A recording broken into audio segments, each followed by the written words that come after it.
மிதுன லக்னத்திற்கு சூரியன், செவ்வாய், குரு ஆகியவை பாவகிரகங்கள்.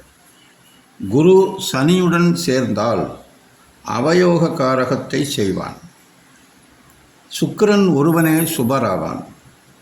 சந்திரன் துதியாதிபத்திய தோஷத்தை உடையவனாக இருந்தாலும் மாரகம் கொடான். சூரியன், செவ்வாய், குரு இவர்கள் மாரகஸ்தானங்களில் இருந்தால் மாரகத்திற்கு சமமான கண்டத்தையே கொடுப்பார்கள். குருவும் சனியும் தர்ம கருமாதிபதிகள் ஆகையால் அவர்கள் இருவரும் யோகக்காரகர்கள்.